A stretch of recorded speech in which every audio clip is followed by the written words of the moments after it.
الرحیم الحمد للہ رب العالمین بارئ الخلائق اجمعین الحمد لأہلہ والصلاة علی اہلہ والصلاة والسلام علی سید الانبیاء والمرسلین العبد المؤید الرسول المسدد المصطفى الأمجد الحبيب الأحمد النبي الأمي المكي المدني السراج المنير الكوكب الدري صاحب الوقار والسكينة المدفون بأرض مدينة سيدنا ونبينا وشفيع ذنوبنا وطبيب قلوبنا وحبيب نفوسنا ومولانا أبي القاسم محمد المصطفى صلى الله عليه وسلم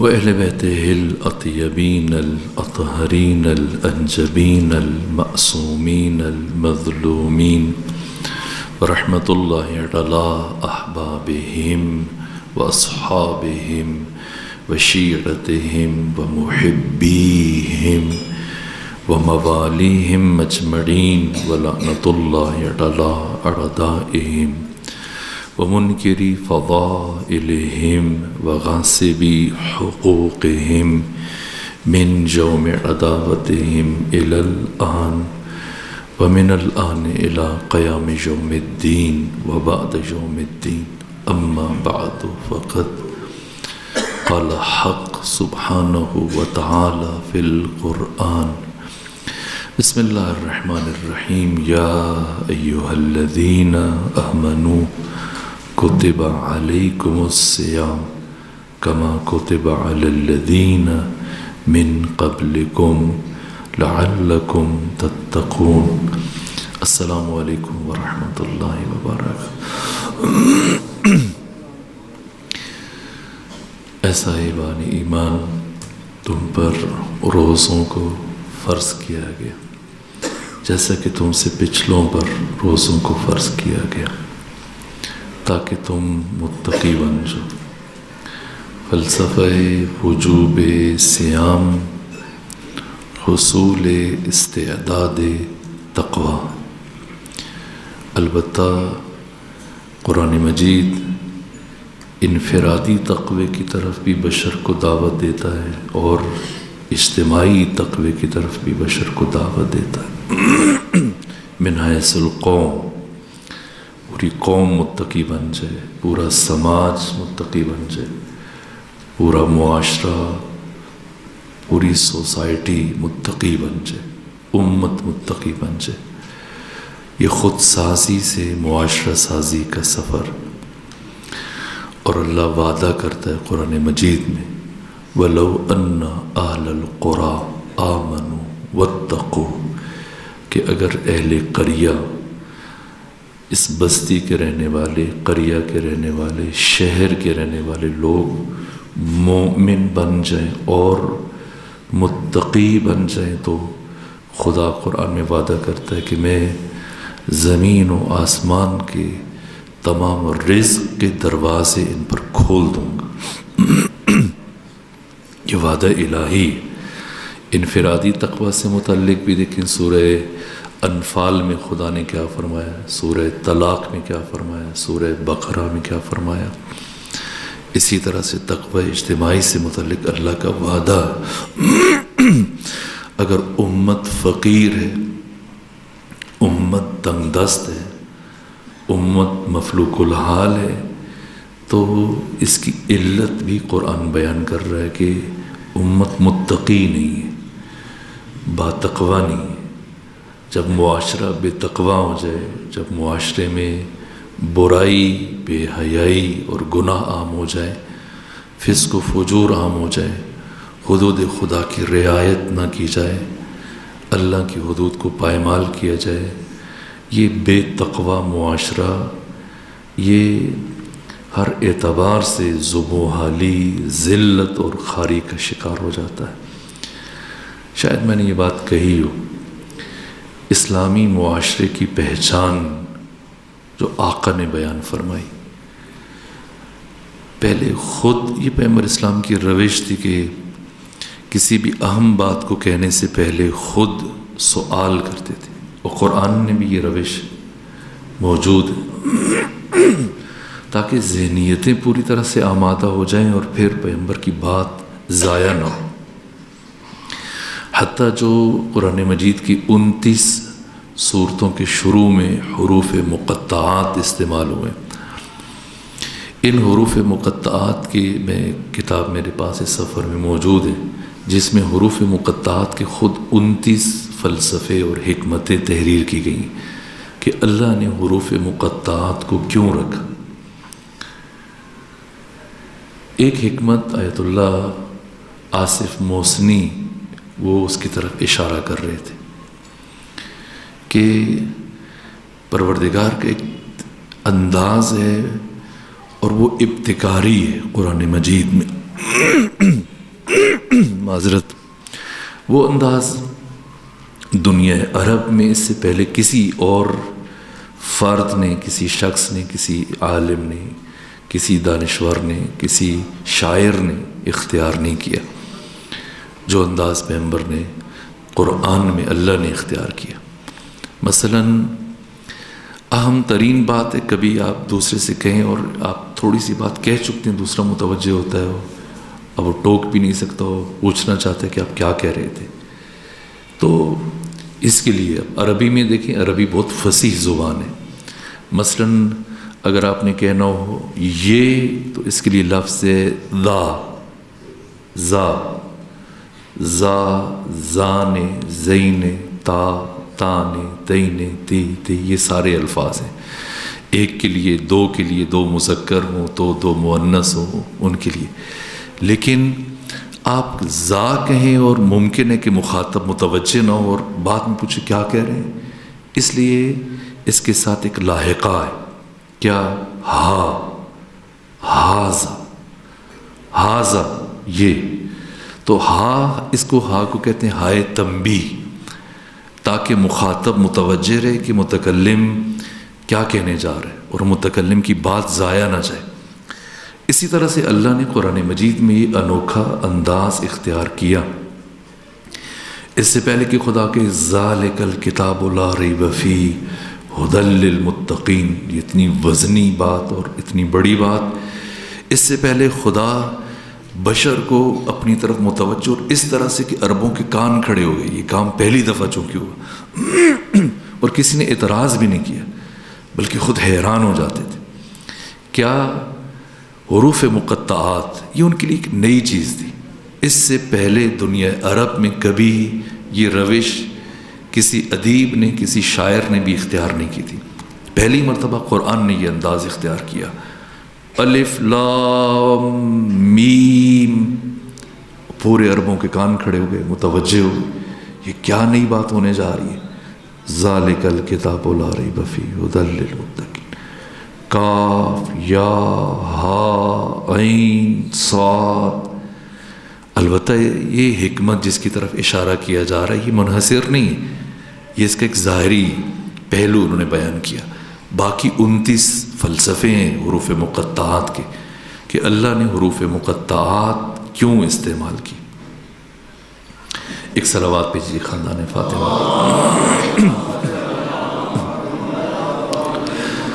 پیغمبر گرامی اسلام کا بھی یہ انداز کہ کہیں میری بات کو یہ کم نہ لیں، کم اہمیت قرار نہ دیں، میری بات ضائع نہ چلی جائے، اس لیے پیغمبر اپنی بات کو دل نشین بنانے کے لیے، روح نشین کرنے کے لیے، ذہن نشین اور عقل نشین اور جان نشین کرنے کے لیے پیغمبر یہ روش اختیار کرتے تھے کہ پہلے وہی بات دوسروں سے پوچھتے تھے، تم بتاؤ، اور پھر جب کوئی جواب نہ دے پاتا تو پھر آقا، ظاہر ہے کہ ہر ایک کی توجہ اس پورے عروج پہ پہنچ جاتی اور پھر ذہنیتیں استوار ہو جاتی، پھر پیغمبر بات کرتے اور وہ بات دلوں میں اور ذہنوں میں اور حافظوں میں نقش ہو جاتی۔ پیغمبر اسلام نے پوچھا بتاؤ اسلامی معاشرے کی پہچان کیا؟ البتہ پہلے فرد سے متعلق پیغمبر یہی بات کر چکے ہیں۔ ہمارے یہاں، ہماری سوسائٹی میں عام طور پہ یہ خیال کیا جاتا ہے کسی کو میں اگر یہ لفظ استعمال کروں دیندار تو فوراً سے آپ کے ذہن میں، جیسے مثلا میں کوئی ابھی میں کہوں فانوس تو آپ کے ذہن میں تصویر ابھری ہے، پنکھا کہوں تصویر ابھری ہے. اب میں لفظ استعمال کروں دیندار تو آپ کے ذہن میں فوراً ایک داڑھی بھی آ گئی ہے، ایک ٹوپی بھی آ گئی، ایک دستار آپ کے ذہن میں آ گئی، ردا، ساتھ میں تسبیح بھی آ گئی، پیشانی پہ سجدے کا نشان، ایک خاص تصویر آ جاتی. لیکن پیغمبر اسلام نے کیا فرمایا؟ عام طور پر ایسے لوگ دیندار سمجھے جاتے ہیں کہ جو بالکل ایک کونے میں بیٹھ جائیں، نماز روزہ کریں، تلاوت، دعا، مناجات، باقی پھر ان کی خدمت کو سعادت سمجھتے ہیں، اپنے لیے عبادت سمجھتے ہیں، باعث فخر سمجھتے ہیں کہ یہ بہت اللہ والا ہے، یہ بہت پہنچا ہوا ہے، ہم اس کے پاس کوئی ہدیہ شکرانہ لے کے جائیں. مولا متقیان نے کس طرح سے مذمت کی اور کتنے سخت الفاظ استعمال کیے. جنگ صفین سے جب حضرت واپس آئے، کوفہ میں قدم رکھا اور حضرت مسجد کوفہ تشریف لے گئے.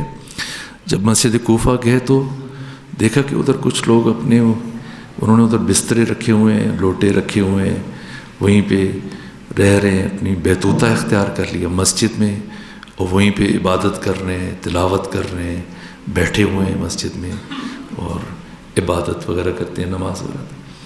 حضرت نے حیرت سے پوچھا کہ یہ کون لوگ ہیں جو گھر بار چھوڑ کے آگے مسجد میں آ کے بیٹھ کے؟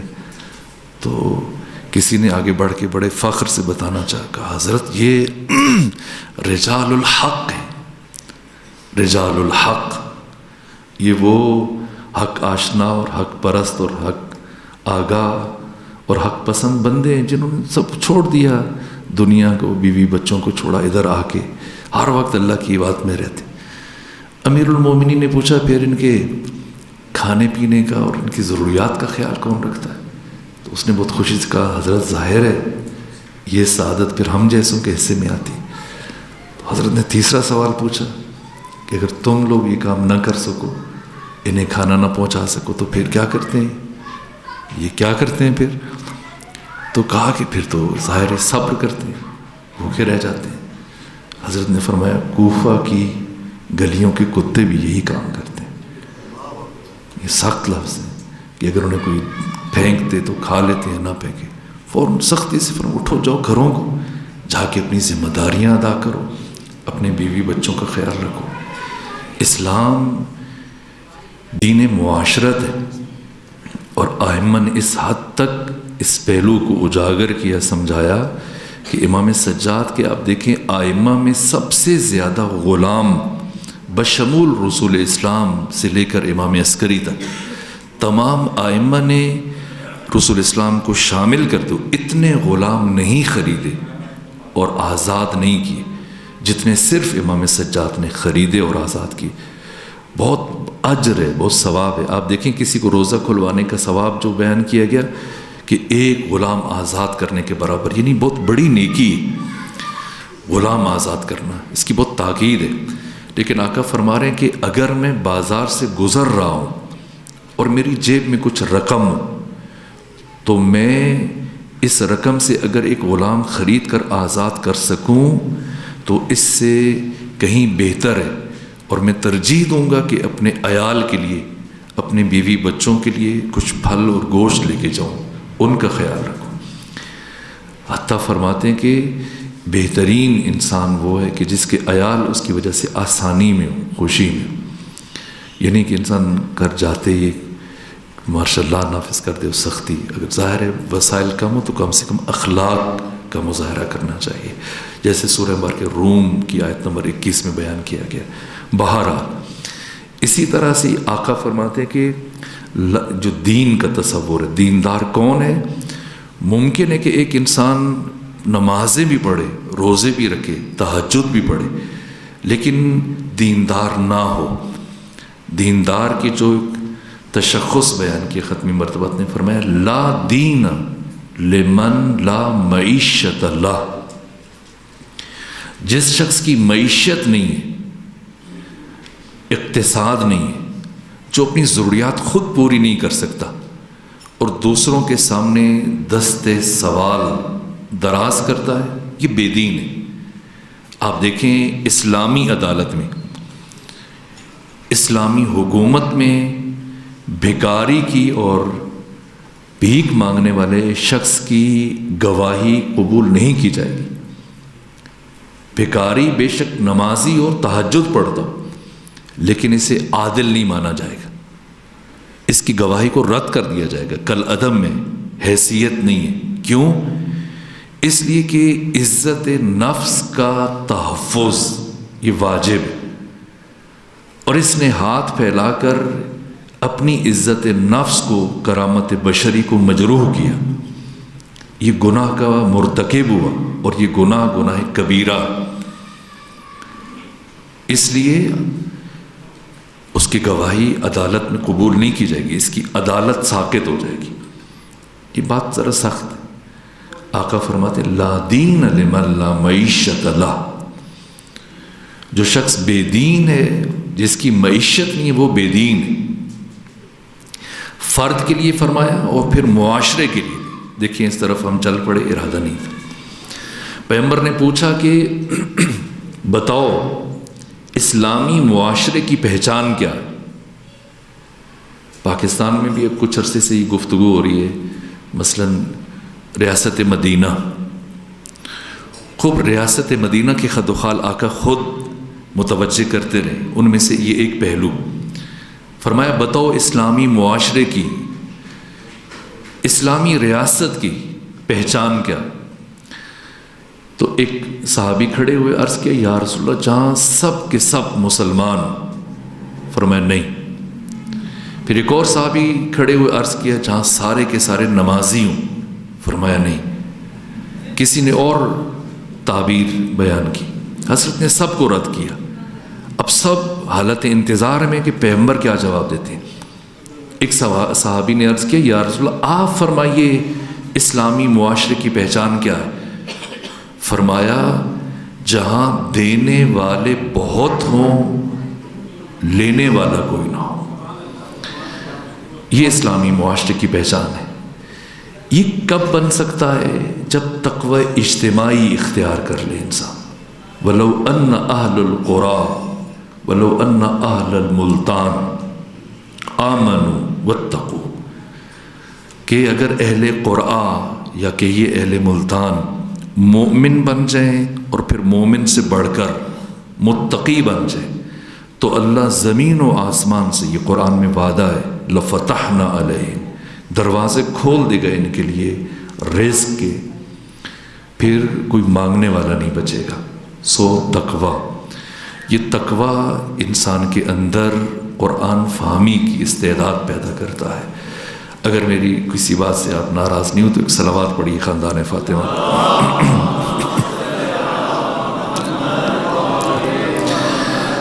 اور از جملہ تقوی کے اثرات میں سے یہ کہ انسان قرآن سے قریب تر ہوتا ہے۔ یہ اجتماعی تقوی ایک اسلامی ریاست کے لیے، اسلامی ریاست کے لیے دوسری جو اہم ترین چیز ہے وہ امر بالمعروف اور نہی از منکر ہے۔ وہ دعوت قرآن ہے، اور یہ قرآن خود ہمیں تعلیم دے رہا ہے، سیرت پیغمبر میں بھی ہے۔ وہ 5 چیزیں جو کل بیان کی، پیغمبر کی سیرت کو اگر آپ خلاصہ کریں، دعوت قرآن میں پیغمبر نے یہی اسلوب اختیار کیا، خود قرآن نے اسی اسلوب کو بیان کیا۔ سب سے پہلے ایمان بالقرآن، پھر تلاوت، پھر تدبر، پھر عمل، پھر تعلیم۔ یہ تعلیم وہی امر بالمعروف اور نہی از منکر ہے۔ آپ دیکھیں کتنی بڑی بات ہے، ایک طرف یہ ہمارے فروع دین میں سے نماز، روزہ، حج، زکوٰۃ، خمس، جہاد، امر بالمعروف نہی از منکر۔ اب دیکھیں 19 رمضان کی شب حضرت کو ضرب لگی، زخمی، یعنی 18 اور 19 کی درمیانی شب، اور پھر 19 کا دن گزرا، یہ مشکل دن تھا، اور چونکہ حضرت کے جسم کا زیادہ خون بہہ چکا تھا اس لیے حضرت غشی کیفیت میں تھے اور شدید درد کی کیفیت میں تھے۔ پھر 20 کی شب آئی، 20 کی شب میں حضرت نے جو وصیتیں ارشاد فرمائی، اب خود سوچیں امیر المومنین دنیا سے جاتے جاتے جو وصیتیں فرما رہے ہیں، رخصت ہوتے ہوئے، یہ آخری لمحات ہیں، ظاہر ہے ان میں اہم ترین باتیں جو بہت ہی اہمیت کی حامل ہیں وہ حضرت نے بطور وصیت کہنی ہے۔ 19 وصیتیں حضرت کی، ان میں سے ایک وصیت کیا ارشاد فرمائی؟ اے مسلمانوں، یہ شب شہادت حضرت کی، اے مسلمانوں، جب آخری مرتبہ عیادت کے لیے تشریف لائے، کچھ 6 سے 7 اصحاب تھے، جن میں سعصع بن سہن عبدی تھے اور حذیفہ یمانی بھی تھے، اور وہ عظیم حجر بن عدی جنہوں نے مرثیہ کا مولا متقیان کے لیے، وہ بھی تھے۔ انہوں نے امام حسن سے اجازت مانگی تھی، تو حضرت نے جو وصیت فرمائی انہیں فرمایا، اے مسلمانوں، امر بمعروف اور نہی از منکر کے فریضے کو ترک نہ کرنا، کہ اگر تم نے اس عظیم فریضے کو ترک کر دیا تو اللہ تم پر ایسے اشرار اور فاسد حکمران مسلط کر دے گا جن سے رہائی اور چھٹکارے کے لیے تم دعائیں مانگو گے اور پھر تمہاری دعائیں قبول نہیں ہوں گی۔ یہ امر بمعروف کا جو قرآنی اسلوب ہے وہ یہ ان 5 نکات پر مشتمل ہے، اور ہمیں ان 5 نکاتی اس پروگرام کو اپنی زندگی کا حصہ بنانا چاہیے، اور عہد کریں اس ماہ مبارک رمضان سے دعوت قرآن کے لیے۔ بس میرے اس وقت بہت تیزی سے گزر رہا ہے، میں بہت ساری چیزیں جو اور ذہن میں تھی وہ بھی چھوڑ رہا ہوں، اور تقویٰ سب سے پہلے یہ کہ ہم خود قرآن سے قریب ہو جائیں، اور یہ مشکل نہیں ہے۔ سورہ مبارکہ قمر، اس میں اللہ نے 4 مرتبہ ایک بات کہی،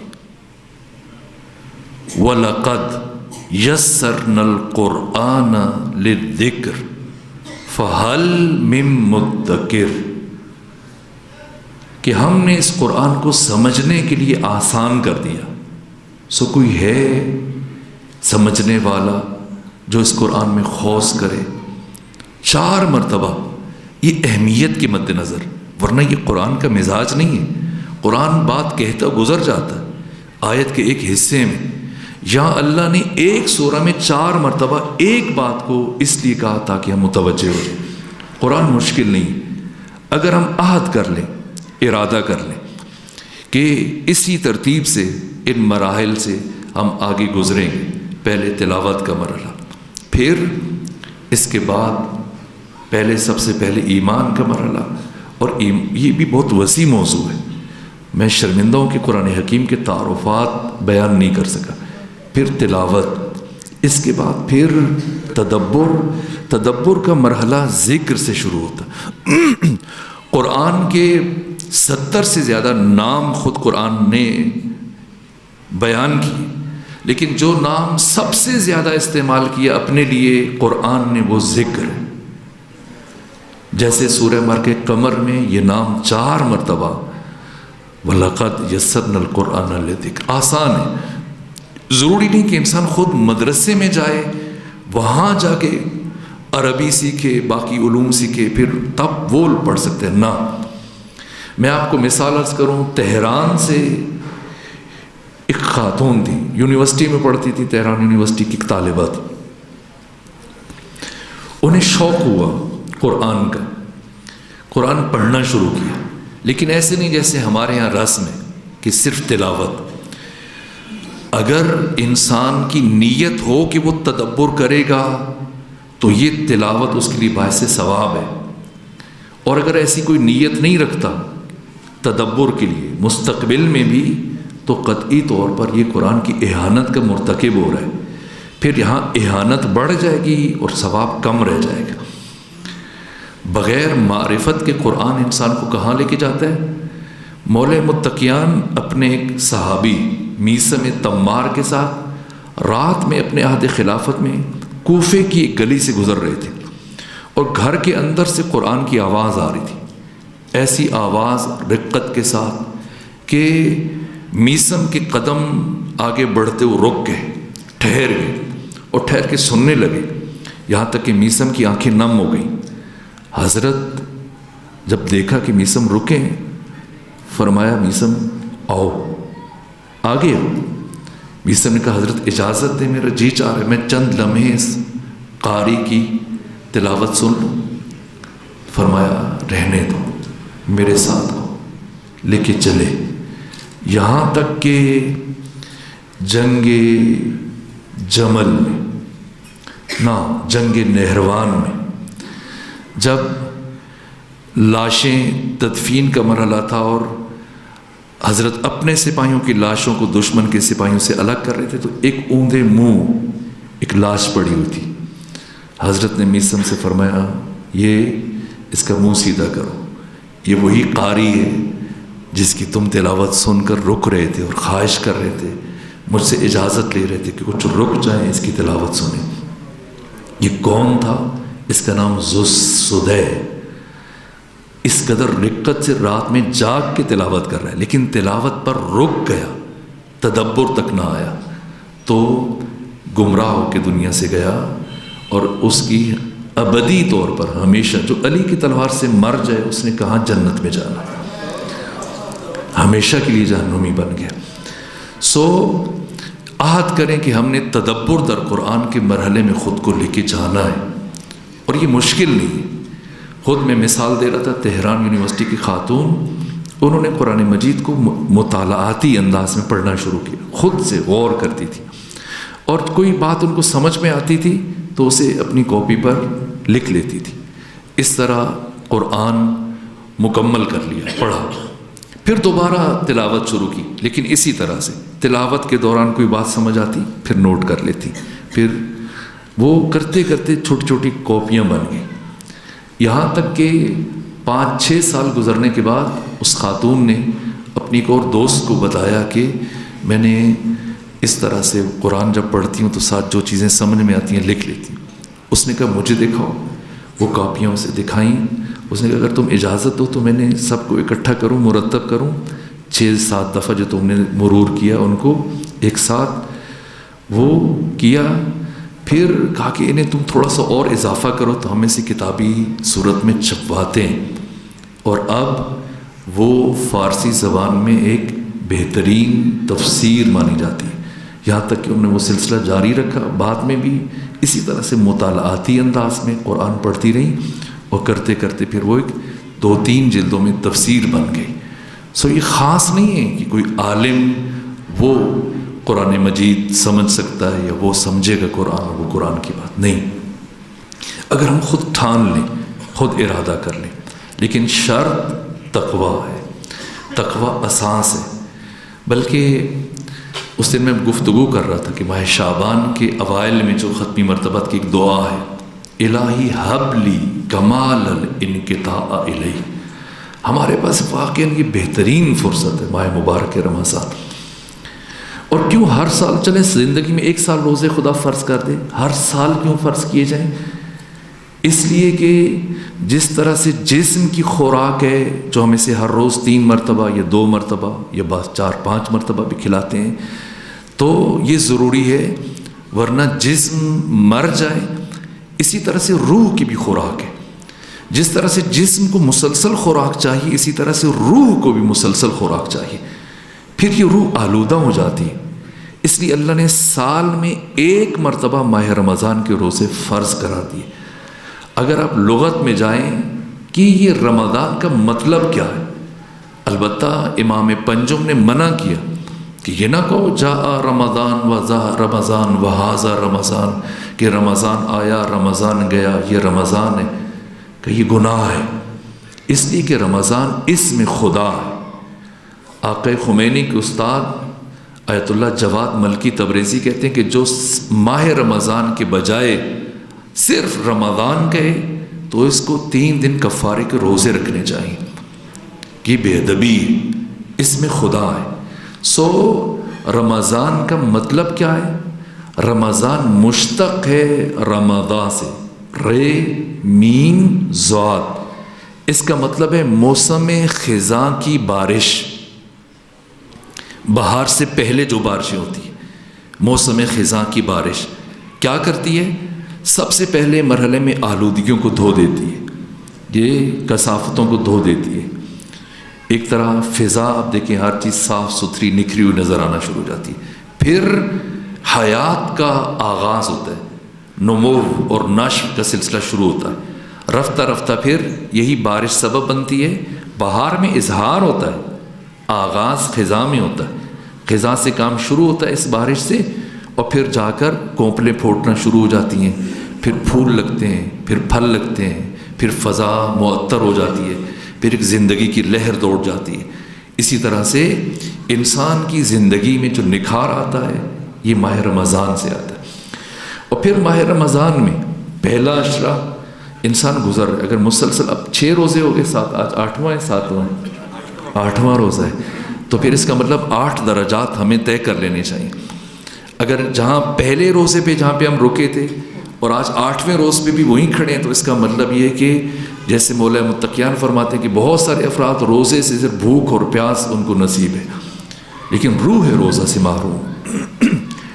اور پہلا عشرہ جب گزر جائے، دوسرا عشرہ جب گزر جائے، پھر تیسرا عشرہ کوشش کریں کہ جامع مسجد میں اعتکاف واقعاً یہ انعام ہے۔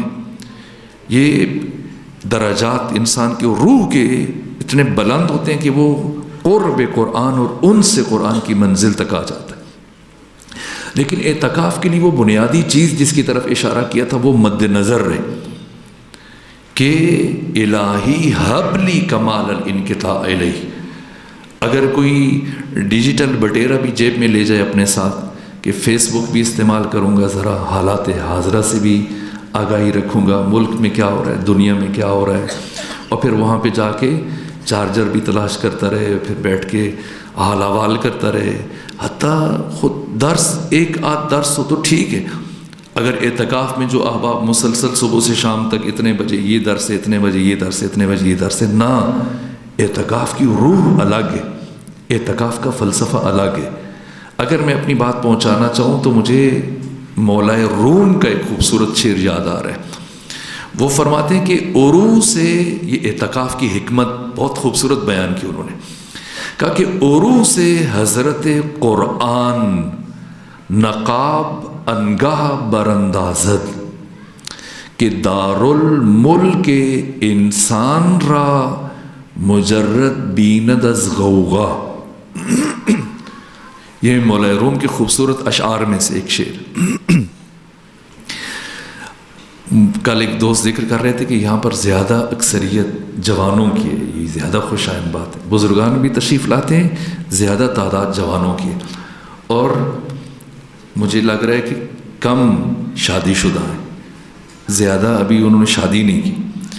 لیکن جو شادی شدہ ہیں وہ جانتے ہیں ہمارے پاک و ہند میں ایک رسم ہے کہ جس خاتون کے ساتھ شادی کی جاتی ہے اسے دلہن کہتے ہیں۔ یہ دلہن وہ بارات والے دن برابر وہ ایک گھونگھٹ سجا کے رکھتی ہے، ایک چادر یا بڑا دوپٹہ وہ لٹکا کے، تاکہ چہرہ نظر نہ آئے۔ فلسفہ مثال تقریب ذہن ہے۔ قرآن نے بھی مثالوں کا سہارا لیا اور کہا، اللہ نے سورہ بقرہ میں فرمایا کہ ہم مچھر اور مکھی کی مثال دیں گے اور کوئی جھجک محسوس نہیں کریں گے۔ ظاہر ہے فلسفہ مثال تقریب ذہن ہے، اور کبھی ایسی مثال انسان کے لیے ناگزیر ہوتی ہے کہ اس کے بغیر مطلب نہیں پہنچ پاتا۔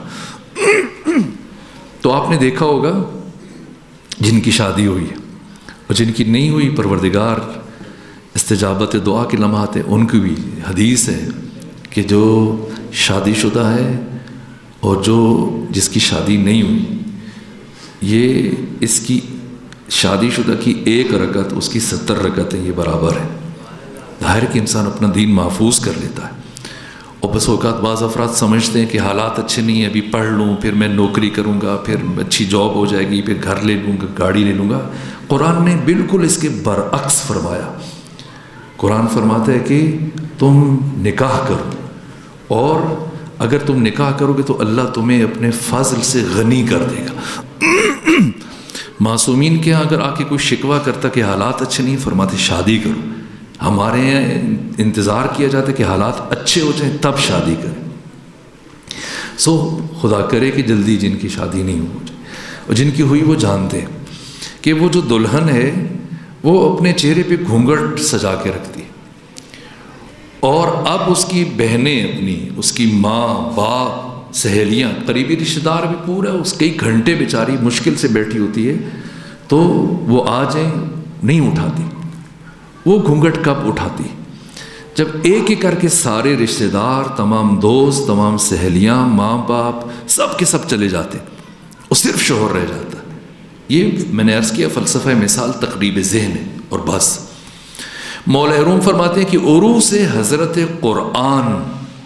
قرآن کو بھی ایک دلہن سے تشبیہ دی کہ عروس حضرت قرآن نقاب انگاہ براندازد، یہ قرآن مجید کے معارف اور علوم کی دلہن اس وقت اپنے چہرے سے نقاب الٹتی ہے کہ دار الملک انسان رہا مجرد بیند از غوغا، جب انسان کا دار الملک دیکھتی کہ ایک ایک کر کے سب چلے گئے اور یہ حبلی کمال الانقطاع کی منزل پہ آ چکا ہے، تو خود قرآن پھر اپنے معانی اور اپنے معارف اس کے اوپر آشکار کرتا ہے۔ مجھے اب مثال یاد آ رہی ہے کربلائی کاظم کی، اسی پہ گفتگو سمیٹ لیتے ہیں۔ میں نے دوسرے مقام پہ شاید یہ بات کہی تھی، کربلائی کاظم یہ عراق الف سے، ایران کا ایک شہر ہے، اس کی جو عراق کے ساتھ نواحی ایک گاؤں ہے جس کا نام ہے ساروق، یہ یہاں کے رہنے والے تھے۔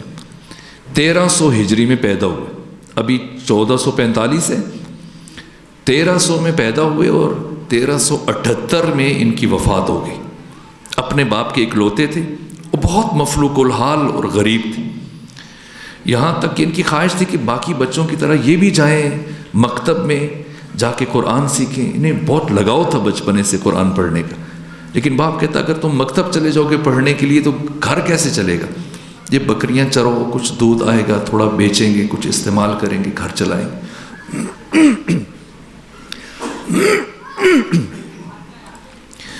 تو حسرت رہی ان کو، بس وہی واجبی ایک دو صورتیں یاد کرنی جو نماز میں پڑھتے تھے، لیکن خواہش رہی ہمیشہ اگر کبھی کوئی عالم آتا ماہ رمضان میں ان کے گاؤں میں تو ان کے بہت قریب ہو جاتے، بیٹھتے، پوچھتے، مسئلے دریافت کرتے۔ لیکن ان میں خصوصیت تھی، جتنا دین انہوں نے سیکھا تھا اس پہ بہت دقت کے ساتھ اور باقاعدگی سے ان باتوں پہ عمل کرتے تھے، یہاں تک کہ یہ ایک زمیندار کے ہاں کام کرتے تھے، اور جب فصل تیار ہوئی گندم، جیسے ابھی عید کے بعد آپ کٹائی کریں گے اور پھر تھریشنگ وغیرہ ہوگی، تو مرحلہ آیا جب گندم تیار ہو گئی تو انہوں نے کہا، جو کام کرتے تھے انہوں نے خود الگ کی، تو کہا کہ اس میں سے پہلے زکوٰۃ ادا کریں پھر گھر لے کے جائیں۔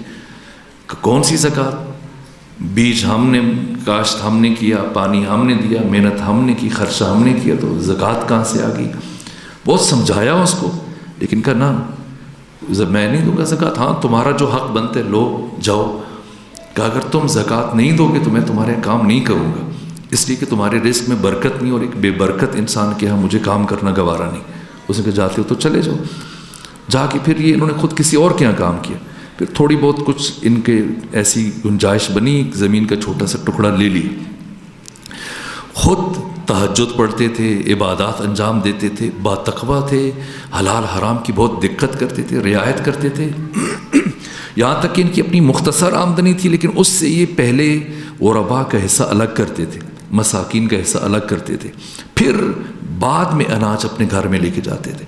تو جس طرح سے چوتھے پارے کا آغاز ہے کہ لن تنالوا البر حتی تنفقوا مما تحبون، کہ تم اس وقت تک نیکی کو پا ہی نہیں سکتے جب تک کہ اس چیز کا انفاق نہ کرو جو تمہیں زیادہ محبوب ہے۔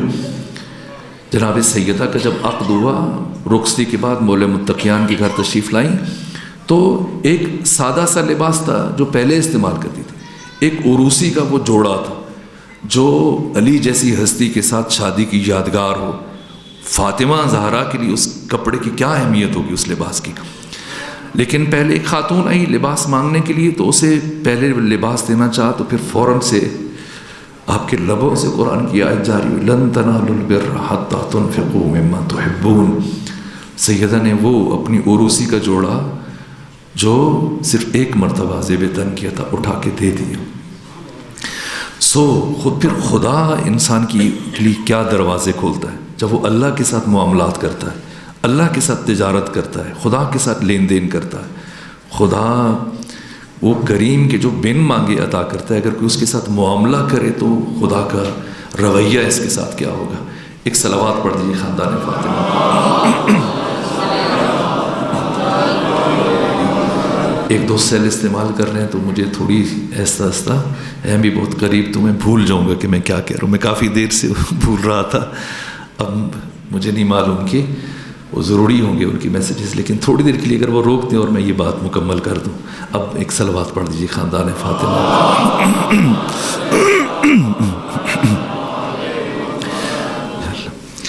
تو یہ کربلائی کاظم، انہوں نے یا اللہ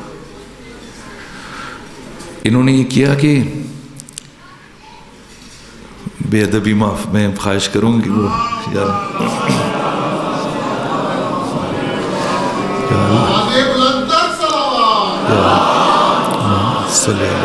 محمد بے ادبی معاف کیجیے گا۔ تو یہ کربلائی کاظم ایک دن اسی طرح سے، یہ جیسے ابھی آپ تھریشنگ کریں گے عید کے بعد گندم کو بھوسے سے الگ کریں گے، تو اس وقت تھریشر نہیں ہوتے تھے، تو مشکل سے یہ پھر ہوا جب چلتی تھی اور وہ اڑائے جاتے تھے، دانے الگ بھوسا الگ۔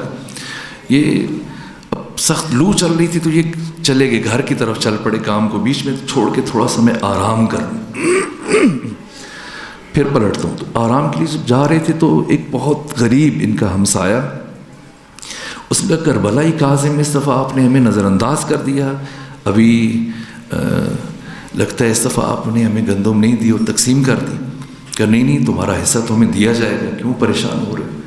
پھر یہ سوچا کہ شاید یہ بہت محتاج ہے، اس کے گھر میں ختم ہو چکا ہے، اناج ختم ہو چکا ہے، اس لیے اس نے اظہار کر دیا، پہلے اظہار نہیں کرتا تھا، تو شاید بہت پریشان ہے، اس لیے اپنی آرام کی پرواہ نہیں کی، پلٹ کر دوبارہ کھلیان چلے گئے، اور وہاں جا کے اس دھوپ میں جب ہوا بہت کم چل رہی تھی، لو چل رہی تھی، ایسے میں پھر مشکل سے وہ گندم سے کچھ چند کلو گندم الگ کی اور جا کے اس کو دق الباب کیا اور اسے گندم دی اور عذرخوائی کی، پھر تھک گئے اور کہا کہ چلو کچھ اب گھر نہیں جاتا۔ ادھر امام زادہ تھا ایک، تو دو بھائی ہیں ساروک میں، امام زادہ یحییٰ اور ایک دوسرے ان کے بھائی، وہاں لیٹ کے آنکھ لگی تو پیغمبر گرامی اسلام کو اور مولا متقیان کو خواب میں دیکھا، اور پیغمبر اسلام نے یا مولا متقیان نے فرمایا کہ یہ اوپر جو امام زادے کا گنبد ہے، اندر جو آیتیں ہیں، کہا اٹھو کربلائی کاظم یہ تلاوت کرو، پڑھو۔ کہا حضرت میں پڑھنا نہیں جانتا۔ کہا جانتے ہو، پڑھو۔ پڑھنا شروع کیا تو اسی دوران آنکھ کھلی تو زبان پر وہ کلمات جاری تھے آیت کے، اور اگلے لمحے محسوس کیا کہ میں تو مسلسل پڑھے جا رہے تھے، پھر پڑھے جا رہے تھے، انہیں لگا کہ میں پورے قرآن کا حافظ ہو چکا ہوں۔ شہید نواب صفوی وہ تشریف فرما تھے عراق میں، وہ دوسرے دن ان تک خبر پہنچی، ان کی ملاقات کرائی تو انہوں نے قرآن کھول کے جگہ جگہ سے ان کا امتحان لیا اور ہل کر رہ گئے کہ کیا ہوا۔ پھر ان کے تمام اہل قریہ نے شہادت دی کہ کبھی مکتب نہیں گئے، کبھی مدرسے نہیں گئے۔ پھر آیت اللہ معذرت شہید نواب صفی ان کو اپنے ساتھ قم لے کے آئے، پھر قم میں علماء نے ان کا امتحان لیا، یہاں تک کہ آیت اللہ بروجردی نے ان سے امتحان لیتے لیتے کہا کہ سورہ البقرہ پڑھو۔ سورہ البقرہ 286 آیتیں انہوں نے پڑھی، کہا اس کو معکوس پڑھ سکتے، الٹ، پہلے 286 پھر 285 پھر 284 پھر 283 اس طرح؟ ہاں کہا پڑھ سکتا ہوں۔ کہا پڑھو۔ ہزاروں علماء کی موجودگی میں سورہ البقرہ کو، ابھی آپ سے میں کہوں کہ آپ سورہ فاتحہ کو پڑھیں، نہیں پڑھ پائیں گے، بہت سوچ کے مشکل پڑھیں گے، پھر بھی غلطی کر دیں گے، لیکن اتنا جب پروردگار کی طرف سے عطا ہوتا ہے پھر کہیں غلطی نہیں ہوتی، کہ سہو نہیں ہوتا، خطا نہیں، نسیان نہیں، الٹا پڑھا مکمل۔ یہاں تک کہ پھر بڑی محفل آیت اللہ ہیبت الدین شہرستانی ان کو دوسرے ملکوں میں بھی لے کے گئے، حج پہ لے کے گئے، باقی مقامات پر وہ کہتے کہ یہ قرآن مجید کی عدم تحریف پر ہمارے پاس دلیل ہے کہ جسے خدا نے عطا کیا اگر کچھ فرق ہوتا تو پھر وہ فرق ہمیں پتہ چل جانا چاہیے تھا. اس کا مطلب یہ وہی قرآن ہے جو ختمی مرتبت پر نازل ہوا. یہاں تک کہ آیت اللہ ناصر مکارم شیرازی کہتے ہیں کہ ایک طالب علم نے اس محفل میں جہاں ہزاروں طلباء موجود تھے تو 5 صورتوں سے ایک ٹکڑے جمع کر کے ایک آیت بنائی. یہ طالب علموں کی شرارتیں ہوتی ہیں. تو ایک ٹکڑا سورہ بقرہ سے، ایک یونس سے، ایک سورہ ہود سے، ایک سورہ یاسین سے، کسی اور سورہ سے. کہا کہ بتائیں یہ کس پارے کی سورہ، یہ کس سورہ سے یہ آیت میں نے پڑھی. تو کہا کہ مولوی ہو، مجھے ٹوپی پہنانا چاہتے ہو، اس کا پہلا ٹکڑا سورہ البقرہ سے ہے، دوسرا یونس سے ہے، تیسرا سورہ ہود سے ہے. یہاں تک کہ پھر ان کے سامنے کہا کہ ہم چاہتے ہیں کہ برکت کے لیے آپ ہمیں اس قرآن سے تلاوت کریں. تو کسی طالب علم نے لکھا اسے، اور وہ ایسے لکھا گیا قرآن کہ اس کے بیچ میں کچھ عربی کے الفاظ بھی لکھ دیے جاتے تھے، عربی کے دوسرے جملے بھی لکھ دیے جاتے تھے. جیسے تراویح میں ایک شخص، وہ تو آپ نے تو شرکت نہیں کی ہوگی، لیکن ایک شخص جو تراویح پڑھاتا ہے اس کے پیچھے 2 حافظ اور کھڑے ہوتے ہیں، کم سے کم ایک حافظ کہ جہاں سے یہ بھول جائے وہاں پہ وہ یاد دہانی کرائیں کہ آپ یہ لقمہ دے دیں.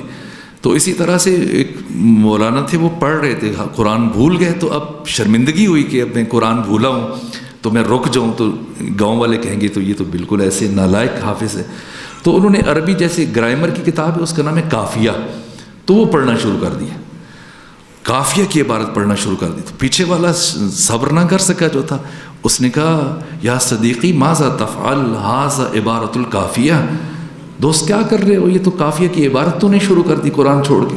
اس نے کہا اسقط یا صدیقی نصف لک و نصف لی ھذا قوم الجاہلین. کہا چپ رہو، مجھے پڑھنے دو، آدھے تمہارے آدھے ہمارے، یہ جاہلوں کی قوم ہے، مجھے میرا کام کرنے دو. تو ہوتا ہے. انہوں نے بھی یہ کام کیا کہ وہ قرآن لکھا اور بیچ میں عربی گرامر کی عبارتیں لا کے ڈال دی، اور ان سے کہا ذرا برکت کے لیے اس سے پڑھیں. تو وہ اب انگلی پھیرتے وہ پڑھتے، اور جہاں سے قرآن ختم ہوتا ہاتھ اٹھا لیتے، جہاں عربی شروع ہوتی دوسری ہاتھ اٹھا لیتے، پھر جہاں سے قرآن شروع ہوتا پھر وہ انگلی ٹیک دیتے، پھر اسی ترتیب سے آگے.